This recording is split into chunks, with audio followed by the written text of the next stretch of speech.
I remember just the process of even taking some of my footage of me on the motorcycle riding down the road and putting music behind it was Right. like magic. It was the first time I felt like, oh, this is what I'm about. This is what makes me excited.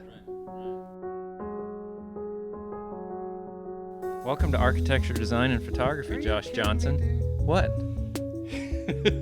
You're like, we gotta get going. There's so many times where like good conversation happens and you're not rolling yet.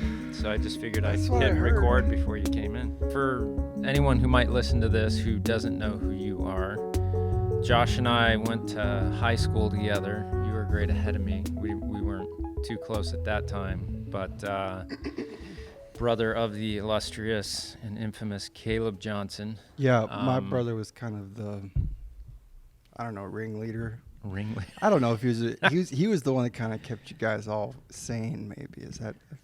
He was our shining beacon of what we knew we should be acting like. Right. So, yeah.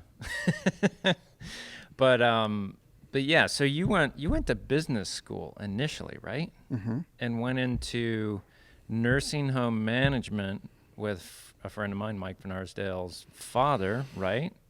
Right. So I ended up with Van Arsdale about 3 years out of college.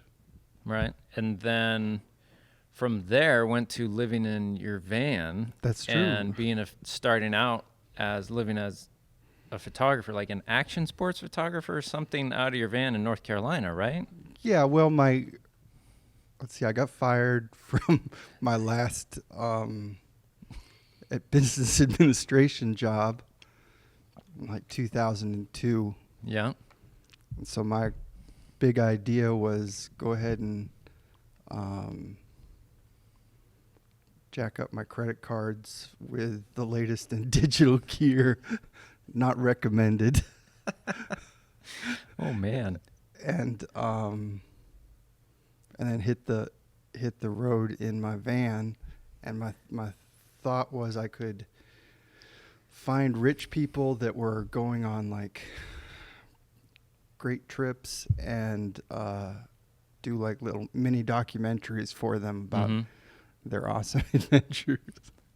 Didn't really work out, but in the end it worked out because I ended up in Hawaii. Well, I think that's an interesting story because, you know, the attempt and failure process back and forth to getting to, which I'm still in the middle of, by the way. I think we all are.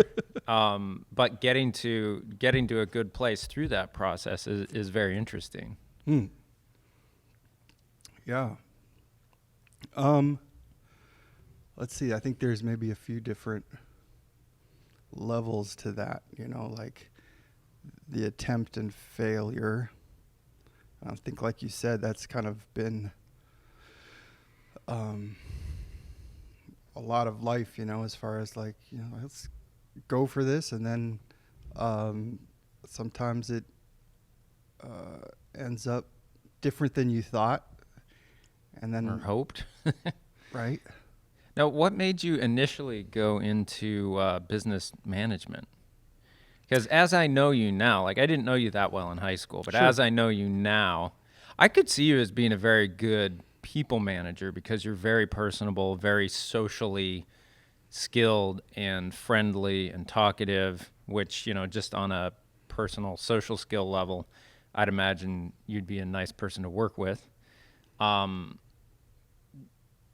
But it's interesting to me that you didn't succeed at that, but you very much succeeded at being a photographer. But I think eventually you found your niche in photography where your natural abilities as that person who can connect and interact with people helped you excel in the photographic realm, what you were doing.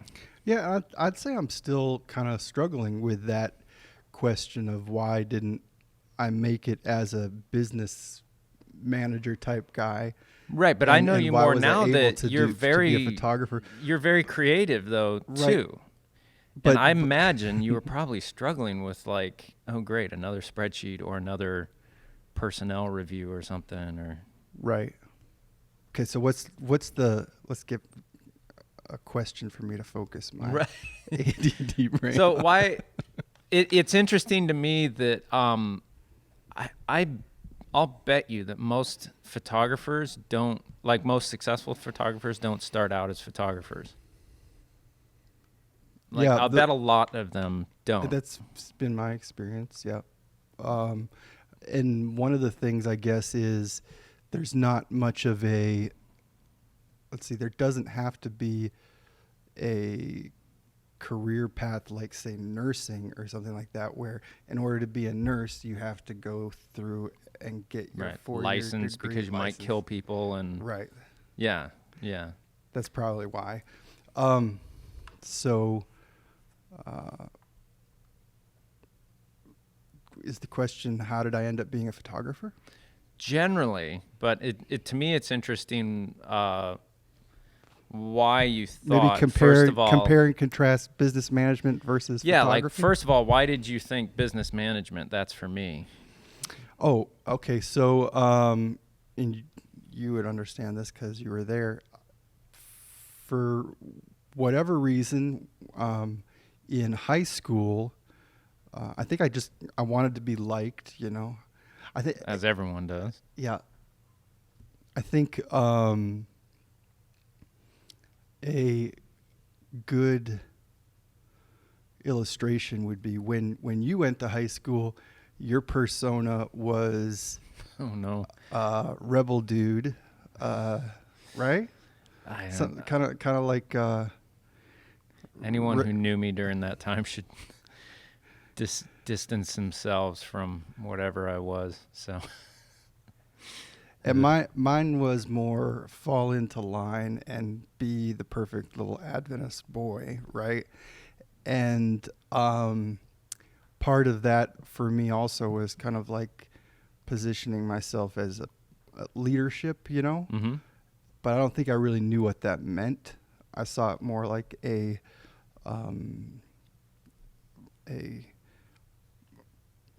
likability contest, right? And so then what I did is I Interesting. because of that, I like ran for class president. Yeah. And so 3 out of my 4 years in high school, I was class president.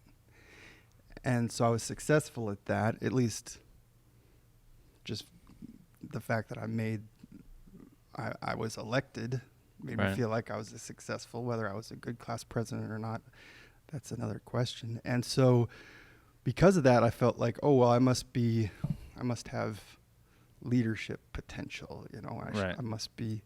And so then my brain went to, oh, you should manage people. Right. And I feel like then what happened is I went to Southern Adventist University, and part of their program was they were creating nursing home administrators. Right. So this was an easy, clear pathway for me to start making really good money and not have to worry about, oh, am I going to go into this or am I going to go into this? Just kind of like the nursing thing to a degree. You go step by step, and then eventually you're the boss of, 100 people. Right. And you have a job made for you Yeah, that you 6 figures check when the boxes. you're under 25. Right. And I thought, well, that's great. What I didn't realize is that, excuse my language, we can cut it. I didn't know shit. I didn't know anything. Give you some editing room there. Nah, we just put it on. We don't do anything here. So you didn't. So I was 22 years old and expected to never done it before, and then kind of just thrown into being the boss of all these people. Mm-hmm. And all Of a these nursing home or responsibility. Yeah. And so I just didn't have what it took. Like on a personal interest level for the work you were doing, or just life experience, or what? Life experience mostly, and also, I think in general, the way my personality is and my brain works is more task-oriented, project-oriented, as opposed to keep the whole ship together and running in like this as in a general direction. right, Does that make sense? as a group or something? Or to me, I think of that like as a group term, and I get cold skin and I want to run. Like that's. And did you ever It's think almost like I don't mind the whole people part of it as much as my brain. I'm able to say, okay, this is what we're doing today. Let's get this done, right? Mm-hmm. But if there's all these balls up in the air and I have to choose from which one we're going to take Right. and which one is the most important and put this one away till later, and this person, I need to stay in touch with them loosely so that when we need to get back together, they're there. And this person, I need to stay really tight with this person, right? Right. You see what I'm saying? Like, it's almost like what's in front of me, I can jump in 100% and go for it, like Right. shooting a wedding. Right. Right. Boom, Right. this is it. Let's go. Right. You know? And interestingly, to me, that makes such sense for you, especially because you have that. You're such a, I think, more emotionally open, friendly, talkative. Like me as a portrait or wedding photographer, I'm like a lizard. Like you just don't want to. In general, when you first meet me, it's not like, oh, what a warm, nice, friendly guy. It's like, yeah. You know, but with you, it's like everyone comes off like, man, what a nice, friendly guy. I want to be around him more, you know? And I think as a wedding photographer and portrait photographer, that's just like gold. And that's where you ultimately like had huge success eventually. But in your process of deciding what you wanted to do, did you ever think like, oh, I should be a photographer? Like when you were going through business school and all that, did that ever cross your mind? What happened to me was, at the end of business school, I took a trip on my motorcycle, just a big old loop around the country.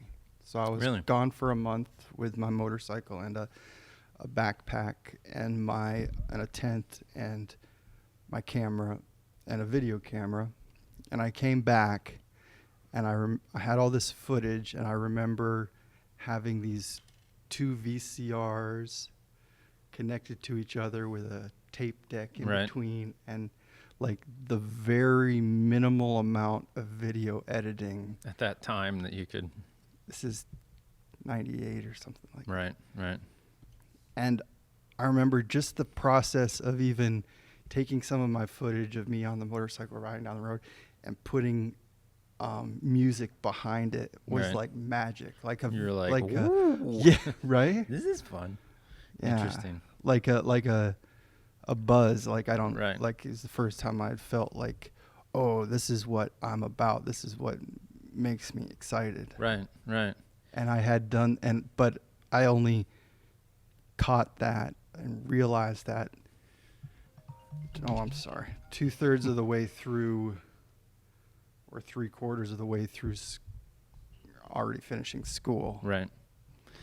So I kind of always knew, well, I knew what even before I took a job, a big boy job, I knew that I really loved creativity, specifically visual. Right. And I remember even when I was in the nursing home, I was taking pictures of,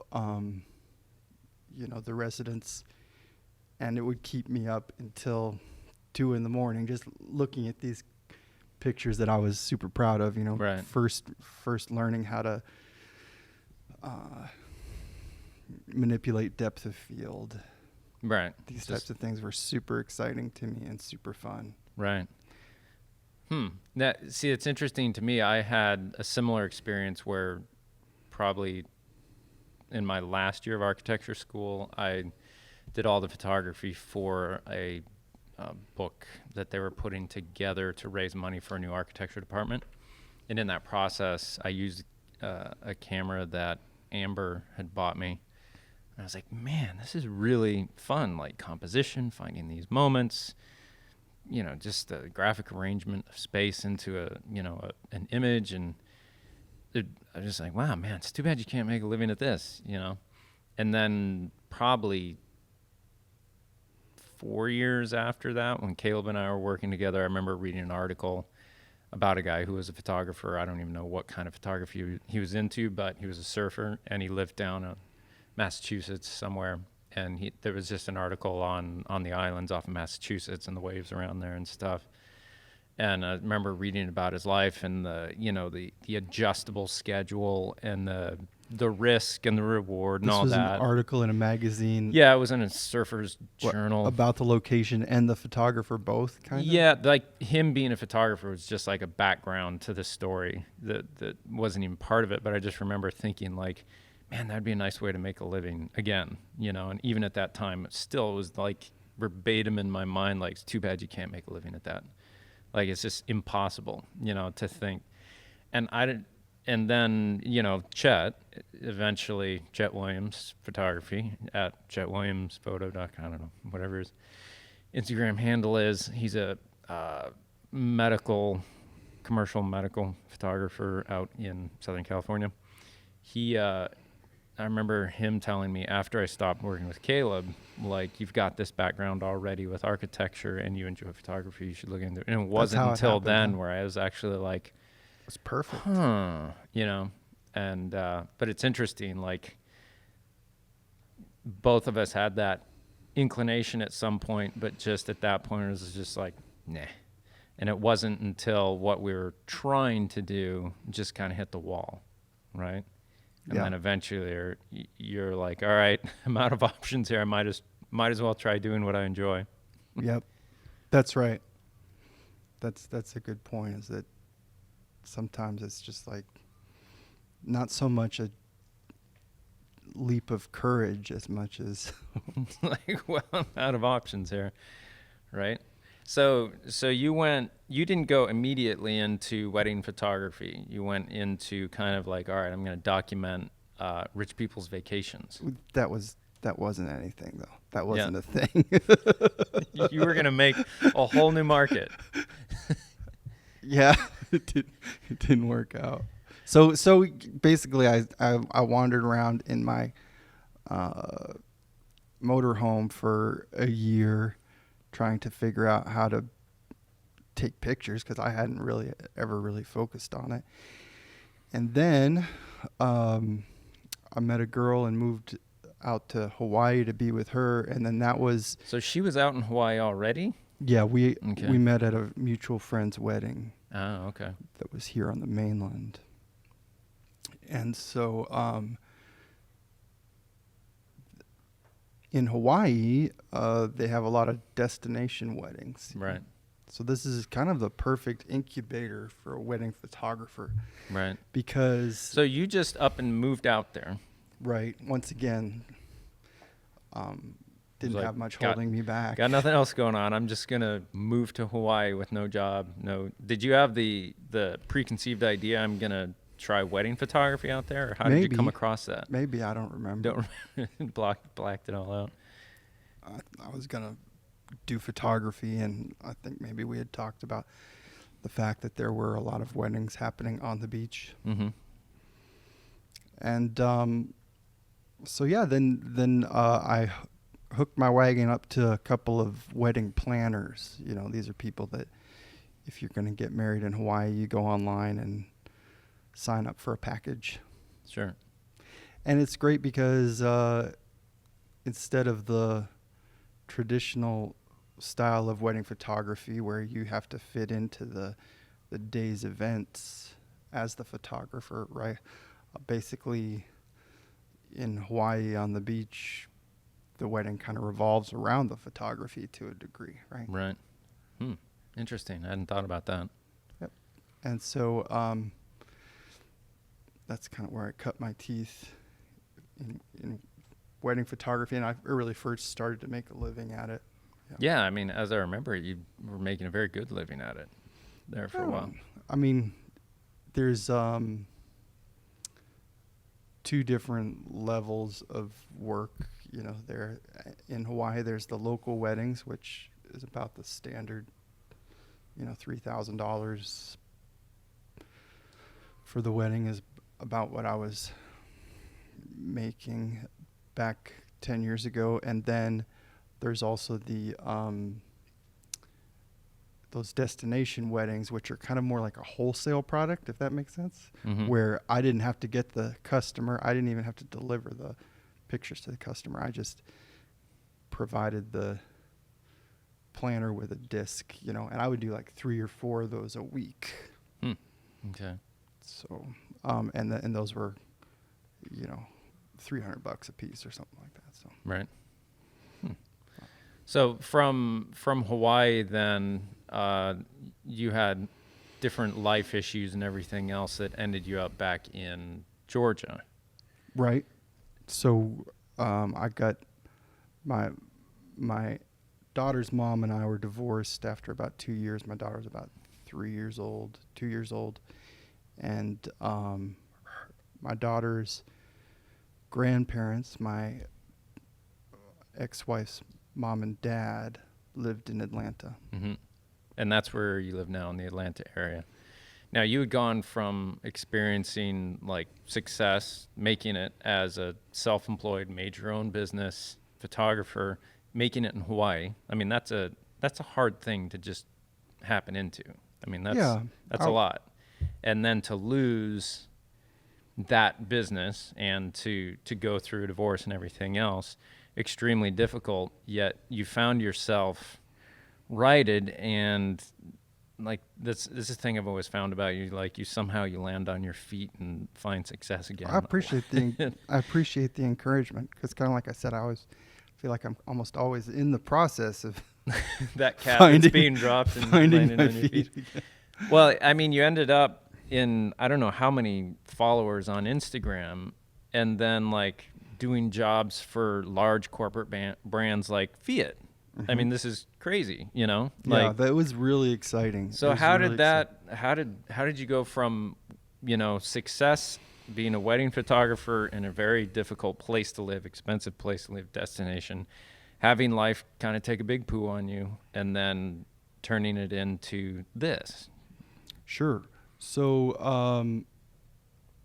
I think maybe, you know, as I'm talking to you, the tendency is like for me to find something that really gets my motor running, and then just jump in like with abandon, maybe even to a fault. But so what happened was, my daughter and I always like to say that, what had happened was I was listening to another podcast, and I heard about Instagram. This was October of 2010. So it had launched 3 days previous. Oh, wow. Right. So there were thousands of people, you know, tens of thousands of people, as opposed to half a billion or a billion people on Instagram at the time. So I was one of very few people on the platform, and nobody knew about it. But those of us that were on the platform just could feel that it was unique. Something. It was something. Right. And I think it's pretty simple, is that it just kind of cut straight to creativity without much of the work, so to speak. Work and layers and right. of social whatever. And layers in a lot of ways, right? I mean, you think of layers of Photoshop, right? You were able to do Photoshop without having to deal with layers. Right. No, so basically, you know, let's go in 30 seconds through the progression of what photography was and became, right? So you had to load your film into your camera. Oh man. 30 years ago, you know, shoot. A week later, you take it to CVS. Then another week later, you pick up the prints, you show them your friends, they pat you on the back. Right. Good. Oh, Oh, that's you're a good nice. photographer. You know? Oh.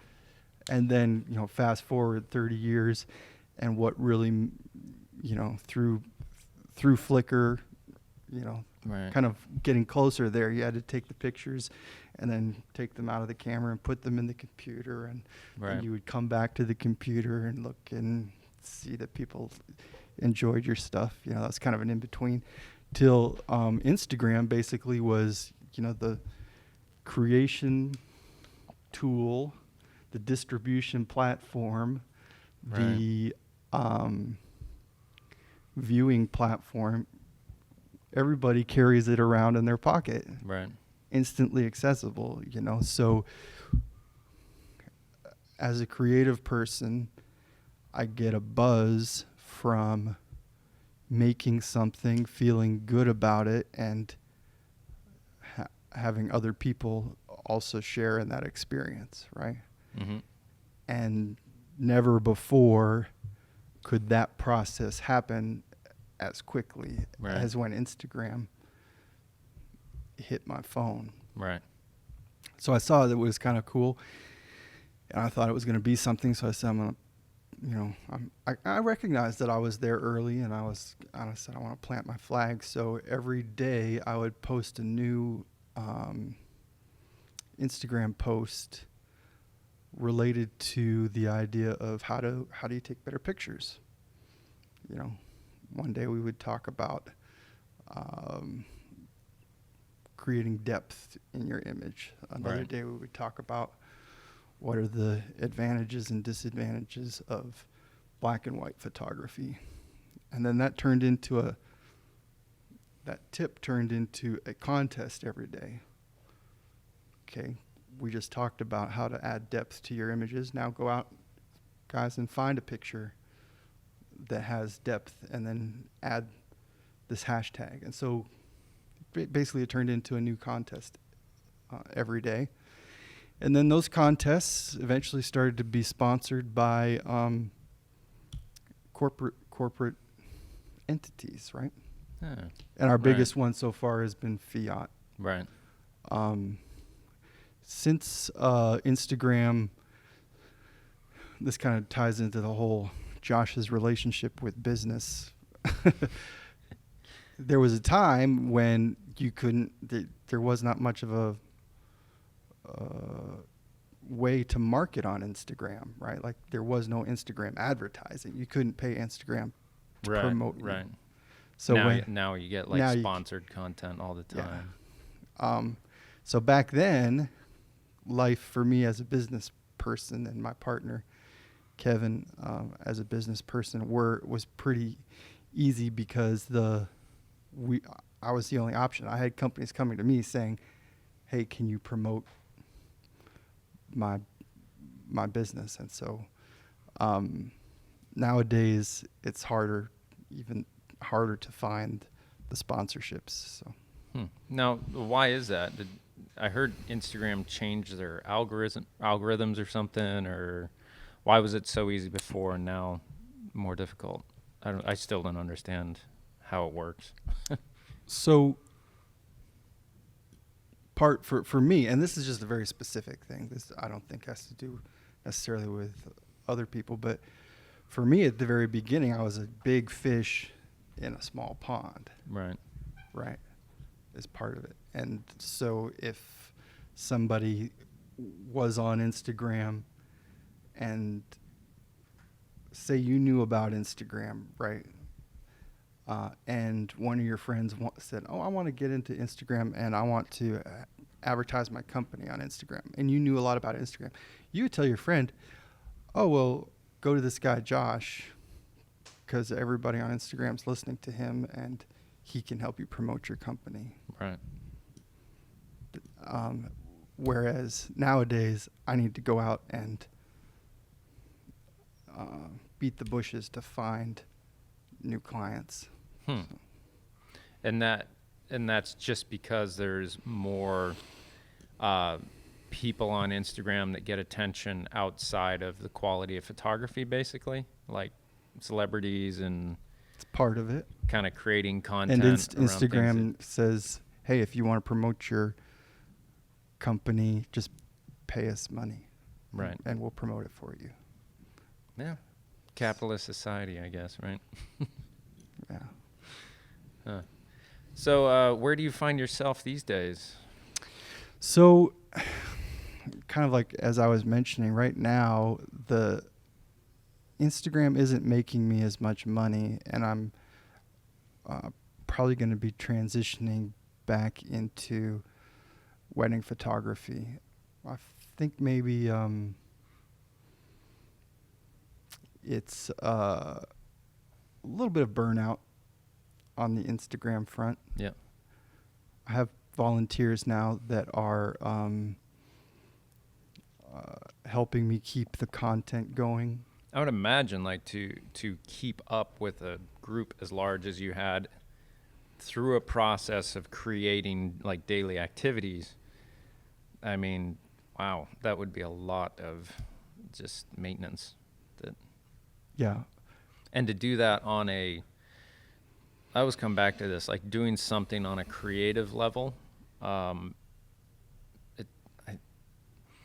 There's something about it that's more exhaustive than simply a management thing.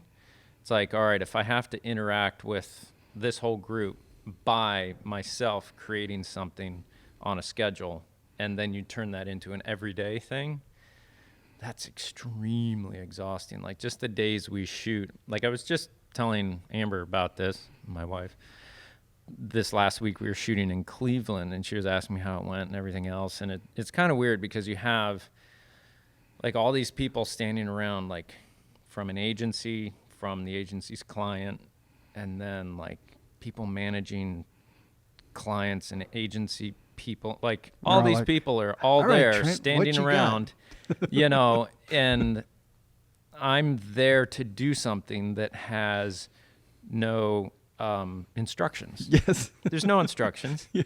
And they're expecting an end result, and here is this location that you don't really have that much control over as far as the design of it ahead of time or anything else. Please go there and make magic happen, and we're all going to stand around behind you with our salaries ticking away. You know, like, and now I've done it so much, it doesn't stress me out or bother me. I know what to do. You know right? what that is? But then when you think about it, you're like, this is weird. These people are paying me a fair amount of money to do something that anyone here can physically do. I mean, anyone here can push a button. But there's something happening here that all these people standing around have agreed that I can do this specific thing, like in an architectural realm, better than a lot of other people. And no one here knows how to do it, and they're all waiting for me to do it. And it's kind of a weird thing when you think about it. Yeah, it's kind of like the definition to a degree of creative professionalism, right? Is the idea of there's nothing here, but I've done this before, so I've got the guts and the courage to just jump in. The audacity to some degree. Yeah, it's when people think of weddings, I can understand how that's really intimidating to a lot of people, but for me, because I've done so many of them, and I love the fact that while I'm doing it, I'm thinking in my brain, oh, this is not working out too well. This is not gonna be your best one. You're not, you suck or whatever, right? Like, but that's one thought in my brain.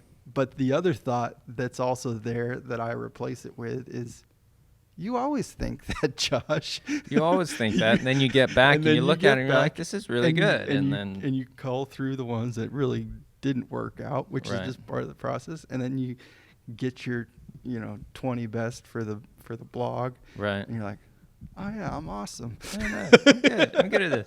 Now, the interesting thing to me is like to see nature photographers and wedding photographers. It's each aspect of photography has such a different process. Like my friend Carl that I've That's had true. on here, he goes and he just sits under a bush and waits for like hours and then just blows off thousands of frames, and he like stalks animals and maps their patterns of behavior and gets there ahead of them and waits for them to, and like this whole deal. 3 very different Yeah, styles, right? right? The architectural, the landscape, nature, and the wedding. Yeah. They're I mean, the process of so shooting those different. images, and like you go through Carl's images and just one after another is like, oh my goodness, look at this. Oh my goodness, look at this. And it's just amazing. Like the thing that he enjoys, photography, is just this conduit Yeah. to show that, right?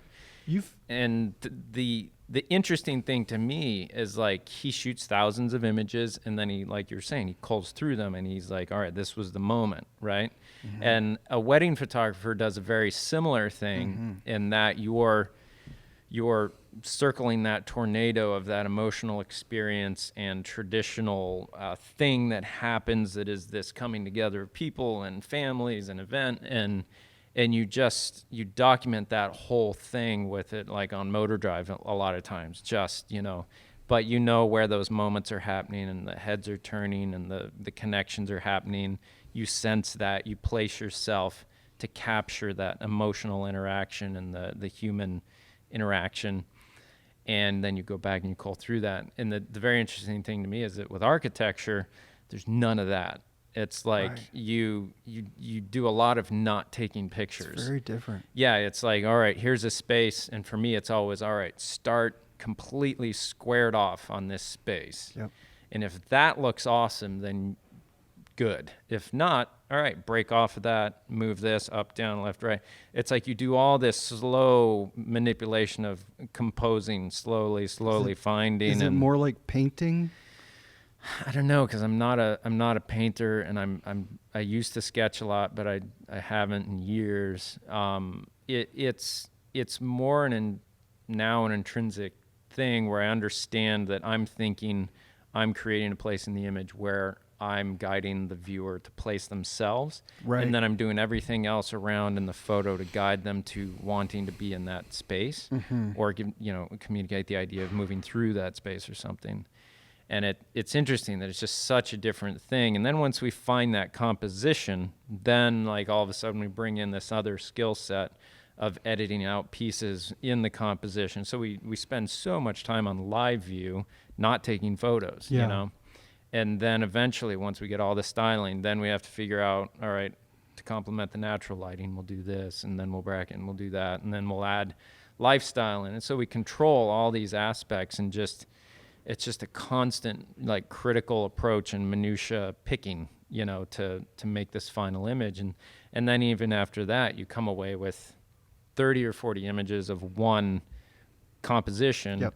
And then I hand it off to another person who I came up with a term for Tim. It's a technician, because he's kind of like a magician, but he's a technician at the same time, and an artist. I need to combine technician, magician, and artist. What would that end up being? Technician, art technician. I don't know. Got to work on that one. Yeah, but it's interesting, the different process between like wedding architecture, and then what I see our friend Chet do in like medical photography, Is it And then much different than architecture? I always thought like, geez, it would be so much easier to do what Chet does than what I do. And then there's been times where I've been asked to shoot in a way that kind of like how Chet does. And at the end of it, I'm like, good grief, I'll take architecture any day, because I'm in control. And I can, like, when you're working as an architectural photographer, you control the situation because that's what you're shooting. Right. Right? Because you have no subjects, you have no models. Well, the whole space is your subject. So generally you get to control everything within Right. the frame, where like what you're doing, you have far less control in a wedding situation. It's like you're untethered at that point. Yeah. And you're like I'll the take- fly on the I'll take wall, that and you run and gun and Any day of the week. right. And for me, I'm like locked down, like I kind of slowly move around and then we like screw the tripod into the floor kind of thing, right? And with Chet, he's kind of like in between those things because people come with a preconceived idea. Like, we want to communicate this with this patient that's recovered and we want to show it. We want it to look this way, and then we're going to put it on a billboard. He's telling a story. And yeah, so he's kind of like half what you're doing and half what I'm doing. And then you're working generally with people who aren't professional models to add on to that. Oh yeah, they're always usually like they're usually like patients that have been treated at. Why is that? Because it's a real thing, you know, I got it. Instead of like hiring an actor or whatever, a model. Yeah, I see so that. You're generally working with people who aren't professionals, so it's, you know, more difficult to get that moment out of it.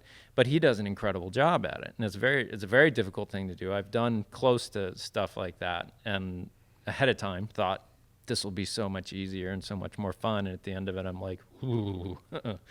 But maybe it's what you're tuned into. Yeah, because I mean, the first time, I've said this before, the first time I did architectural photography, I quit halfway through. Luckily, no one was paying me or depending on me, but I had access to a nice piece of architecture, and halfway through, I was like, "This is ridiculous. I can't do this." But that's good to know. Oh yeah, it's super hard to get into that thing. Now. It's interesting to me, I always say this too, that wedding photography is the easiest way to make a living if you don't have any talent. But there's a very specific reason, and the people that succeed at it like you do, have, like, the sky's the limit, and it's a very difficult thing to do. But here's the thing, the initial client, there's going to be tons and tons of people who don't know what they're looking for and are getting married and want it documented. So you can get your foot in the door with no talent. But if you show talent in that area to be able to do that very, very difficult thing that I can't do and a lot of people can't do, then when you show that talent at that lower level, you very quickly can get into those, like, you know, destination and high-end whatever weddings wherever that can be done very well. And the people that do it well, it is an incredible talent, and it's a mixture of the sense of knowing human connection and capturing that. That's very, very difficult.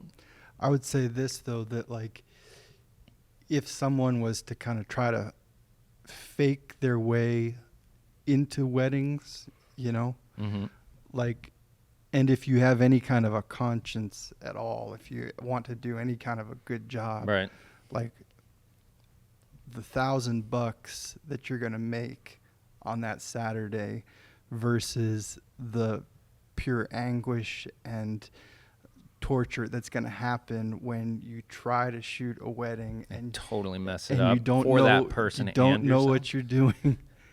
It's totally not worth it. You know? Right. Like, people do it, but it's terrible experience, you know. And I guess I was lucky that I started doing that with just little itty bitty weddings. Really? Know? Like the first people that I haven't thought about this very much, but it is true. Like the first people that I shot their wedding were like in their 60s or 70s. I think I've done 2 weddings, and one of them it was like a late age wedding, and then my sister-in-law's, and I think I did okay with both, but I'm definitely not wedding photography material. Like, there's people who are naturally talented at it because of who they are, that have so much more talent at it, and again, like, probably a lot of people are going to hear what I previously said and be like, "That's you jerk!" But yeah, you say that again. No talent. The best way to be a photographer, you can get into doing weddings because there's going to be endless amounts of people who have a budget of $500 to $1,000 who need pictures of their wedding, who also do not have the ability to really know what good photographs and bad photographs are. Yeah. It's not like they're editors or people who are graphically inclined and who need someone for very cheap. And so you can get in. I have a feeling like, but you'll. So if you're talking about somebody like they've never really, shot under pressure. Okay. Right? And you hire them to shoot your wedding. I mean, I've seen that the bride and groom are not happy. Oh yeah, sure. But you'll have already gotten their money, and and I mean, you'll be able to pay your bills with what little you get. And I think eventually you'll either figure out how to get what you need, or or you'll give up. But there'll be a moment where you like, no, I have a camera, and they'll be like, yeah, well, all right.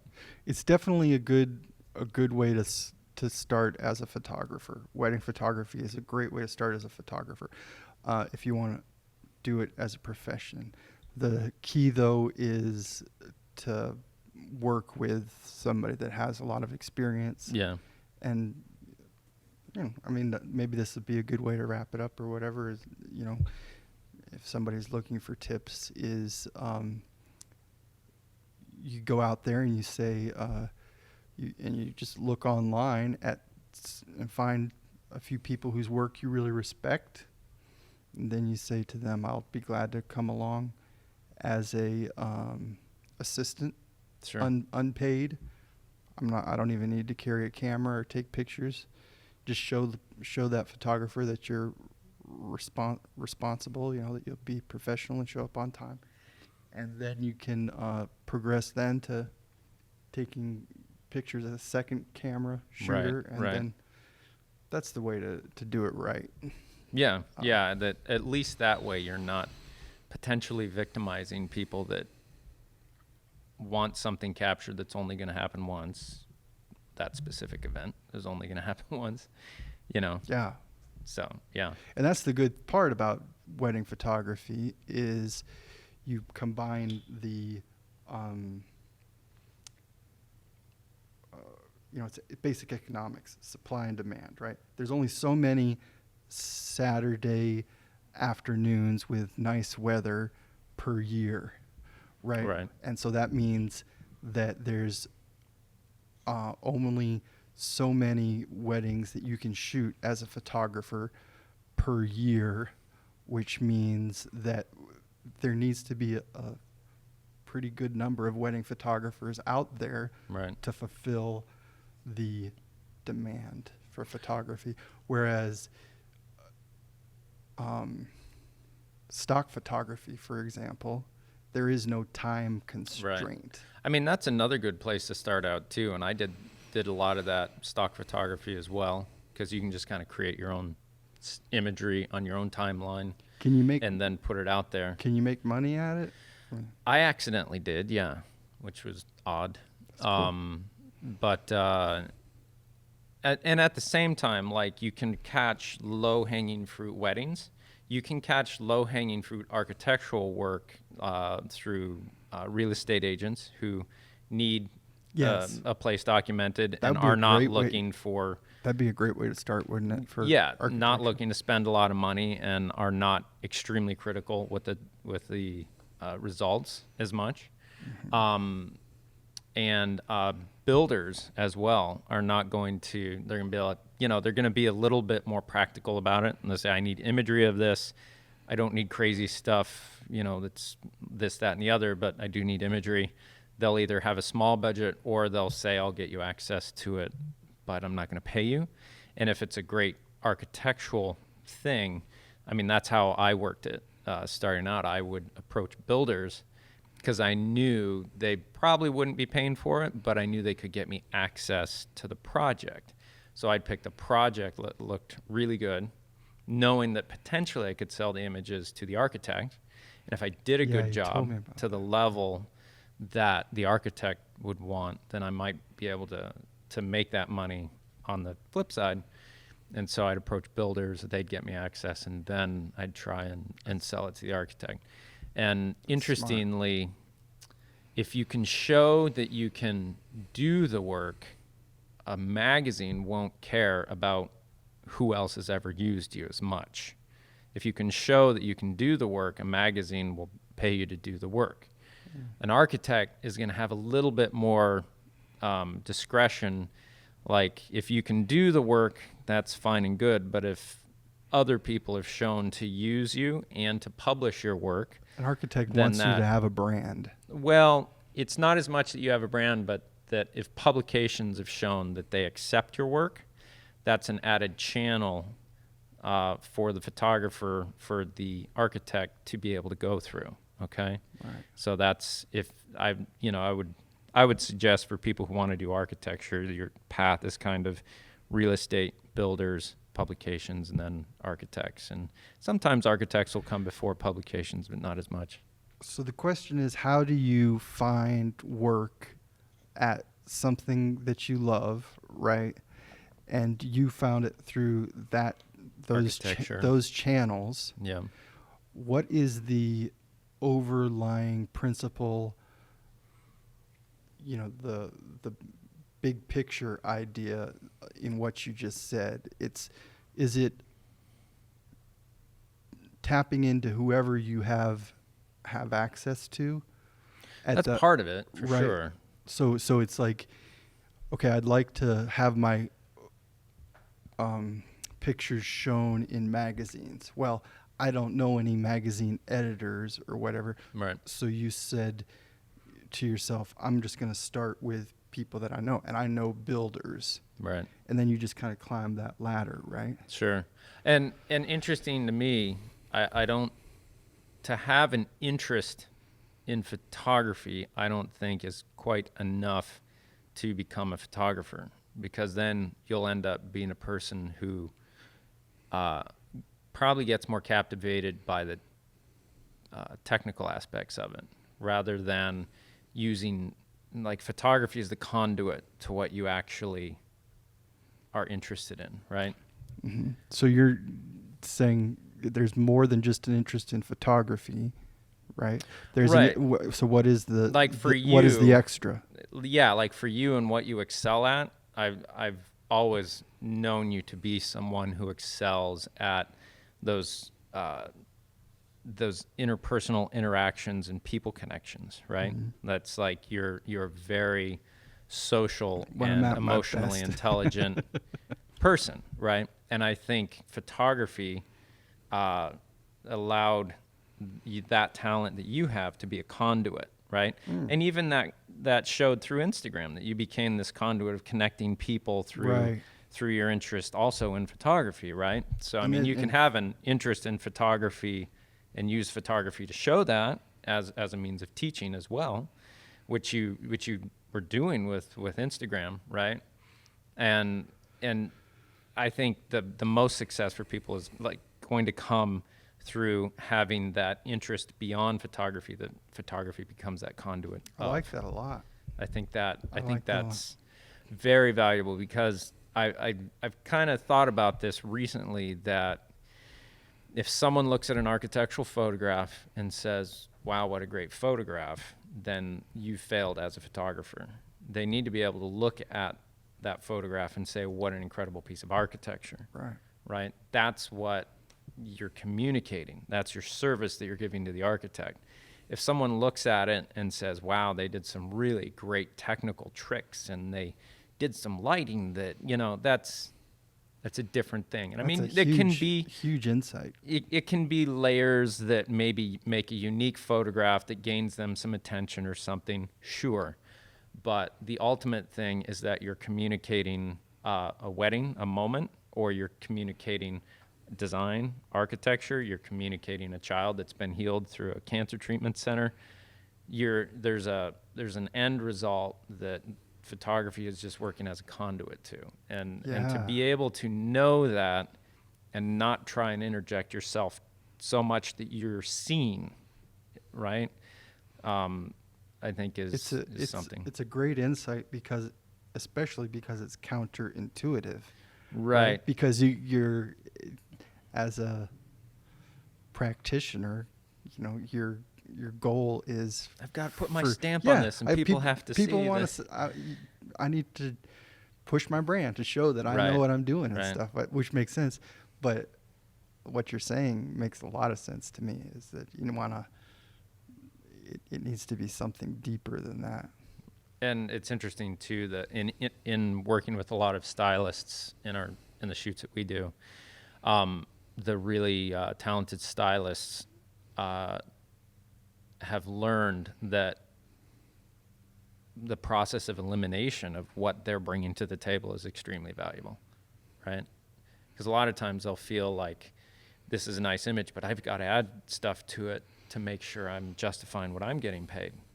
But the very confident and people who've been doing it for a while realize, like, we just need this one tiny piece to, you know, make this whole image sing, and I don't have to have a lot of presence here It's because weird, this is right? already there.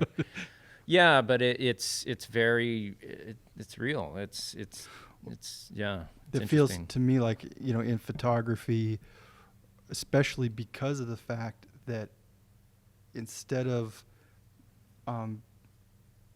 let's see, creating the scene myself, kind of to a degree like you do, I'm capturing a scene out of a bigger world. Does that make sense? Yeah. That a lot of what I'm doing is eliminating things as opposed to adding things to the Right. scene, right? And so that's Right, kind of like right. what you were saying.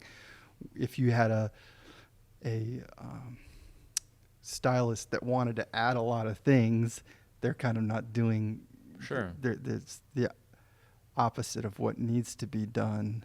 Often is things need to be simplified. Right. And especially with such a limiting thing as a single frame, you really have to tell a short story in that absolutely single frame. So there's a lot of information going on in that, or an extreme simplification of everything else being eliminated down to that thing. Because, I mean, if you even look at how the human eye sees, like right now, my only real focal plane is like basically around your glasses. And if I were asked to read anything outside of frame, I'd have to divert my attention to be able to tell what's going on out there.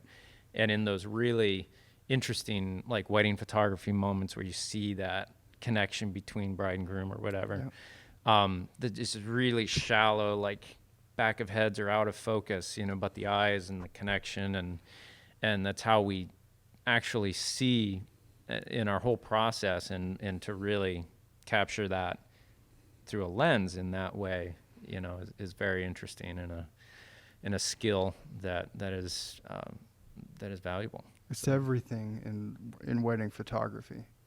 I think, like, if I was to, you know, start training somebody to be a wedding photographer, the first thing maybe that I would say to them when we sat down, and maybe the most important thing to keep in mind, is your camera sees the world very different than you do, right? And that's a good thing. And now our goal here is to show you, to get you tuned into how the camera sees the world, and then to how you can use those differences to make pictures that are easy for people to interpret.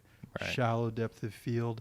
Another big one is differences in luminosity gradient. I don't know if that's the right word or whatever, but as I sit here looking at you, you're a certain exposure and the background is a certain exposure, right? But if I took a picture, I know that what's behind you would be pretty much black and your face would be well exposed. Right. Because of our very nice umbrella just out of frame here. Right. But so to somebody that does not understand how a camera works, they wouldn't realize that there would be that big of a difference between. Right. The limit of the dynamic range, Exactly. basically. Yeah. And I use that all the time because I don't want people looking at your messy desk. Right. It's not that messy, actually. Tim has limited me to one desk. Like, I used to have an L-shaped desk, and he's like, we need to limit you to one desk because if you have more, you just fill it up with crap. It's not that bad. Like, But so that's a good example of understanding how you can limit what people look at by almost taking advantage of the limitations of your camera. Right. And it's interesting that you almost do something very different, though. Like, yeah, a lot of times they want a lot of things in focus and you know, fairly evenly lit, and that can have a feel to it that can be interesting, but you still have to allow for the person to place themselves in there somewhere. There needs to be enough subtly dynamic guide range to keep it dynamic. I mean, it needs to be almost a lack of there can't dynamic be range. a lack of dynamic range to keep it dynamic. Yeah. So many cool things. Well, thank you so much for coming in and It's sitting my down. pleasure, sir. And yes, right, exactly. But yeah, good to catch up with you. We're gonna hang out some this week or what? I hope so. It's Thanksgiving week. I don't know when Tim's gonna put this online, but happy almost Thanksgiving and happy post Thanksgiving for when you guys are listening to this. So yeah, you can check out Josh's Instagram feed at So the community is JJ Community. Josh Johnson is my name. So that's how. Just at JJ Community. At JJ Community. There's a new creative cue every day. Oh, cool. So if you're interested in becoming a better photographer, the best way to become a better photographer is to take more pictures. Right. Take more pictures and put them out there for criticism and be open to that feedback. That's true. And so today, the theme on the JJ Community is, I'm checking it out because, like I said, one of my volunteers has created the content for today. I did yesterday. It's one light. One light. Hey, we're working with one light here. Right. You should totally submit this and put it in front of your community because there's so many people out there and we could get so many more subscribers to this podcast. There you go. And so shameless promotion. There's a specific tag for every day. We've done this 2,804 times. Wow. And so there are thousands of pictures up already. Oh, nice. Oh, wow. Relative to the theme One Light. Wow. And so your picture will be part of this gallery if you tag it to Those are all really nice photos. Yeah. Too. Do most people take them with their phones, or are they using cameras and then transferring them over? I'm going to guess now it's about 50-50, maybe a little bit less than 50% are camera, phone pictures. When we started out, it was primarily camera phone pictures, but it just kind of evolved. I like the camera phone idea of kind of what it does is limits that all the distraction of which lens should I use. Right. And it's like here's your limit. See what you get. Yeah. I noticed you got the Pro model there. I need to upgrade. It's pretty good. The wide angle. Was showing me the wide angle. Looks insane. It was pretty nice. Impressive. Is that your daughter? Jeez. Right? So much older. What's going on? Jeez. Lifetime. I guess they're that age now where you don't see them for a year and they're like, whoa. It's crazy. Yeah. How old is she now? 13. 13. Yeah, Grayson just turned 8 Saturday. So it goes by quick. So how's the RC truck? Is it still working? No. Okay. It looks like it's a sore subject. I love that truck. But okay, so JJ Community on Instagram, or my photography website, aka joshjohnson.com. AKA Josh AKA joshjohnson.com. All right, cool. Well, again, thanks so much. Great to connect with you again. And thanks, buddy. It's an honor. Quite an honor. Yes. Good to have more photographers on here to just talk about that too. We've had architects on, so it's cool. Yeah, once my daughter's out of school, maybe I'll move back up here and I can do a instructional photography. I like it. Specifically about taking pictures. I would love that. Yeah, that'd be cool.